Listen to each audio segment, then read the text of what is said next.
merupakan tugas saya sebagai calon guru penggerak angkatan 7, yaitu aksi nyata dalam modul 1.4 berbagi pengalaman tentang budaya positif kepada ibu-ibu guru semua.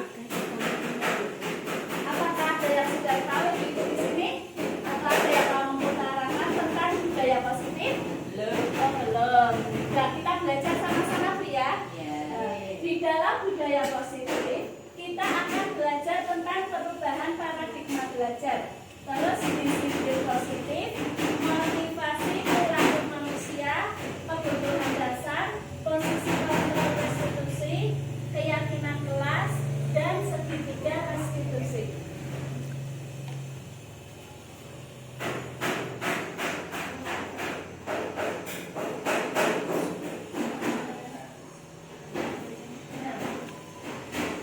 Budaya positif itu sendiri adalah suatu kebiasaan yang bernilai positif, di dalamnya mengandung sejumlah kegiatan yang mampu menumbuhkan karakter murid. Budaya positif itu adalah pembiasaan yang baik-baik, ya Bu ya. Pembiasaan yang baik-baik yang ditanamkan kepada anak-anak didik atau murid, ya Bu ya. Terbentuknya budaya positif itu karena adanya perubahan paradigma belajar. Perubahan contohnya ya Bu ya. Kalau dulu pembelajaran itu berfokus pada guru, berpusat pada guru, tapi kalau sekarang pembelajaran itu berpusat pada anak-anak. Contohnya pembentukan keyakinan kelas. Keyakinan kelas itu adalah sebuah peraturan Bu ya. Kalau dulu peraturan kelas itu yang membuat guru-guru, tapi kalau sekarang peraturan kelas itu melibatkan anak-anak atau kesepakatan bersama anak-anak. Dengan membuat keyakinan kelas, dengan melibatkan kesepakatan dengan anak-anak ya, melibatkan anak-anak untuk membuat keyakinan kelas, maka secara otomatis disiplin positif akan terlaksana. Kenapa akan terlaksana? Karena anak-anak ingat, dia yang membuat keyakinan kelas, dia yang membuat peraturan kelas. Nah, disiplin positif ini adalah sebuah peraturan-peraturan yang dijalankan anak-anak setiap hari. Yang namanya dijalankan itu kadang ada yang namanya lupa, cepat-cepat, ada halangan Bu ya.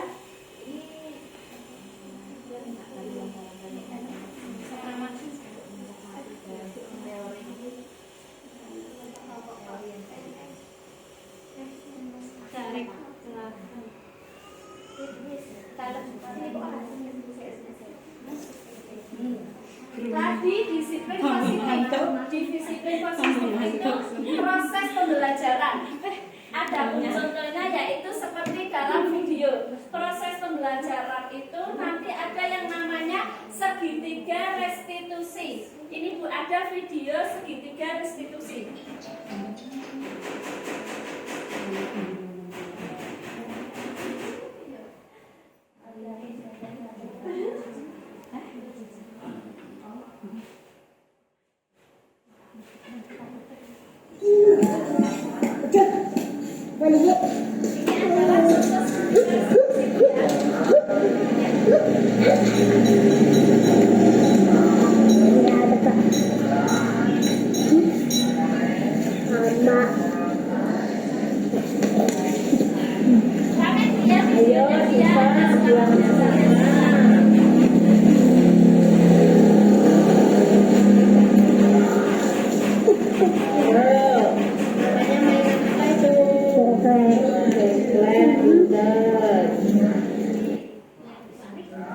Mbak Diva, tadi kita lihat Mbak Diva buang sampah sembarangan ya?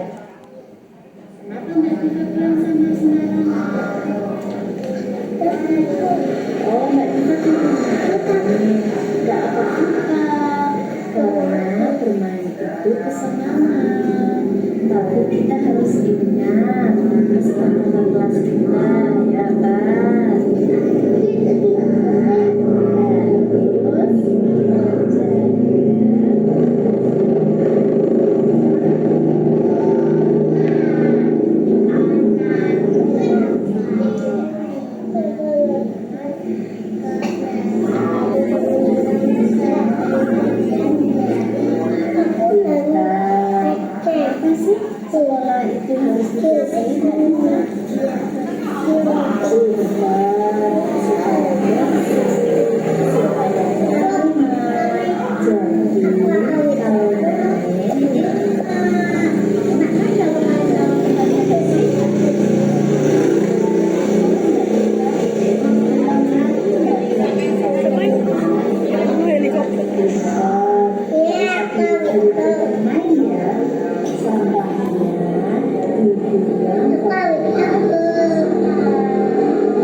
Tadi adalah contoh segitiga restitusi Bu ya.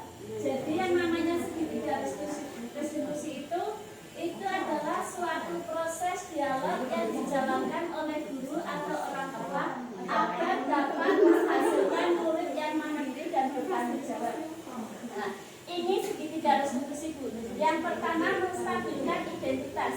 Menstabilkan identitas itu berarti guru menanyakan yang tadi contohnya, Pak, tadi kamu buang sampah sembarangan ya? Menanyakan kesalahannya. Terus yang ini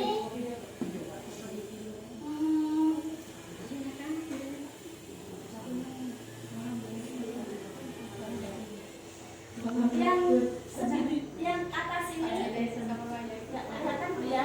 Contohnya saja langsung Bu ya. Menanyakan kenapa kamu membuang sampah sembarangan, menanyakan alasannya kenapa membuang sampah sembarangan. Tadi Mbak Siva menjawab ya, karena ingin bermain, cepat-cepat ingin bermain. Terus yang ketiga menanyakan keyakinan. Si guru bertanya kepada anak, ayo ingat apa kesepakatan kelas kita atau keyakinan kelas kita.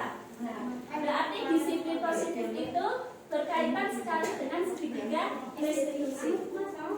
Yang selanjutnya posisi kontrol restitusi. Posisi kontrol restitusi itu ada 5. Yang satu yaitu posisi yang pertama posisi penghukum ya. Posisi penghukum itu ciri khasnya dengan fisik. Jadi anak-anak itu dihukum dengan fisik. Misalnya disuruh lari ke lapangan ketika terlambat. Itu ciri khasnya posisi penghukum. Si guru memberi penghukuman. Yang kedua, posisi guru membuat merasa bersalah. Contohnya, saya kecewa dengan kamu anak-anak karena kamu tidak begini. Di kata-kata kecewa itu otomatis anak-anak itu merasa bersalah. Nah, itu posisi membuat merasa bersalah. Yang ketiga posisi teman. Posisi teman itu berarti guru sama murid seperti teman. Misalnya, ayolah bantu ibu guru demi ibu loh. Nah, itu contohnya. Terus yang selanjutnya posisi memantau. Posisi memantau itu hanya menanyakan peraturannya apa, cuma memantau. Yang selanjutnya posisi manajer. Tadi video yang tadi itu termasuk dalam posisi manajer. Kenapa? Karena ada segitiga restitusinya. Selanjutnya kebutuhan dasar. Kebutuhan dasar manusia itu ada 5. Yang pertama, kebutuhan bertahan hidup.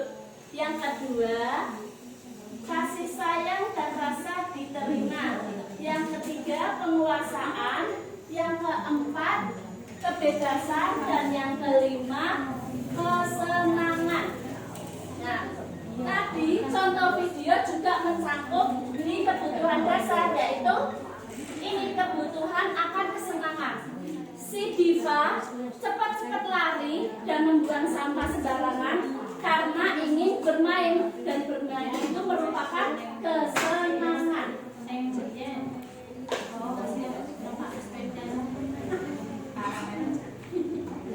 Yang selanjutnya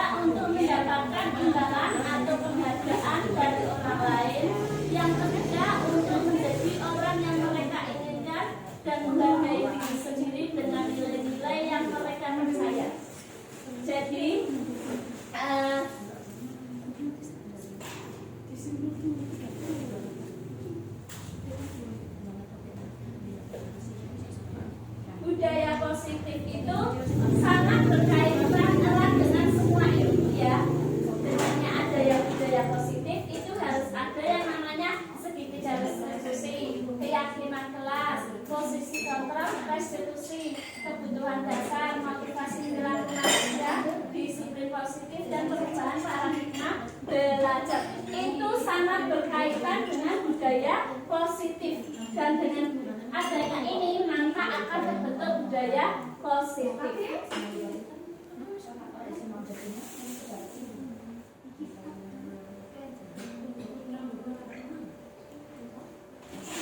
Selanjutnya penutup, terima kasih dan salam bahagia. Kiranya cukup sekian Bu ya penyampaian dari saya. Saya ucapkan kepada ibu-ibu guru semua terima kasih sekali karena sudah hadir di dalam dunia kecil ini.